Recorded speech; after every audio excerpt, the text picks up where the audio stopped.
Oasis Audio presents The Secret Path by Christopher Pike. Read for you by Adam Verner.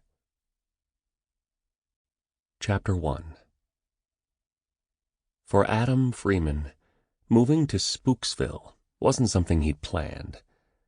But being only 12, he hadn't a lot to say in the matter.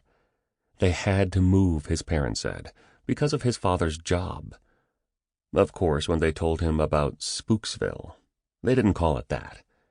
Springville was the proper name of the small oceanside town. It was only the local kids who called it by the scarier but more accurate title. It was only kids who knew how weird the place could get after dark, or even during the day. That was the thing about Spooksville. Not all its monsters waited until the sun went down to appear. Unpacking the moving van and carrying his stuff up to his new room, Adam wasn't thinking of monsters or the supernatural.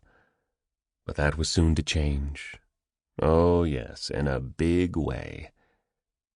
"Adam?" his father called from inside the truck. "Can you give me a hand with this love seat?" "Sure," Adam replied, setting down the box of clothes he was carrying. He enjoyed helping, even though his muscles were still sore from loading the truck 2 days ago in Kansas City, Missouri. His father, who was something of a nerd, had driven straight through to the West Coast town. Adam had slept on a rubber mat in the back of the truck. The road had been rough.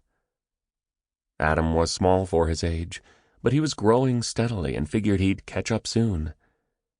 The problem was he had no one in particular to catch up to, now that all his friends were over 1,000 miles away.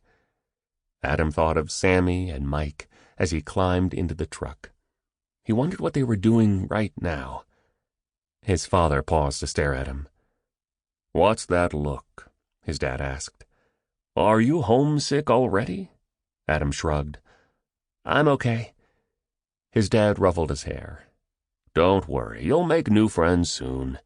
Not all the cool guys live in the Midwest." He smiled as he added, "Not all the cool girls live there either." Adam frowned as he leaned over to pick up his end of the short sofa. "I'm not interested in girls, and they're definitely not interested in me." "It's when you're not interested in them that they start to chase you." "Is that true?" "Some of the time, if you're lucky." His father leaned over and picked up his end. "Let's lift on the count of 3. 1, 2... "Why is it called a love seat?" Adam asked. He was curious about many things, even things he pretended to have no interest in. "Because it's only big enough to fit 2 lovers. Are you ready? 1, 2... I didn't really know any girls in Kansas City," Adam added hastily. His father stood up again and stretched. "What about Denise? You saw her all the time." Adam felt his cheeks redden. "Yes, but she was just a friend. She wasn't a—" He struggled to find the right word. "She wasn't a girl." "Thank God for that." His father leaned over again. "Let's just lift this thing and get it over with. 1, 2... 3, Adam said as he yanked up hard, catching his father by surprise. "Ah!" his father exclaimed, and dropped his end. He clutched his lower back, and his face twisted with pain. "Did you hurt yourself?" Adam asked, thinking what a stupid question it was. His father waved him away as he limped down the ramp of the truck. "I'm all right. Don't worry, just a pulled muscle. We need a break anyway." "I'm sorry." "It wasn't your fault." Adam was concerned. "Are you sure you're all right?" His father wasn't exactly in perfect shape.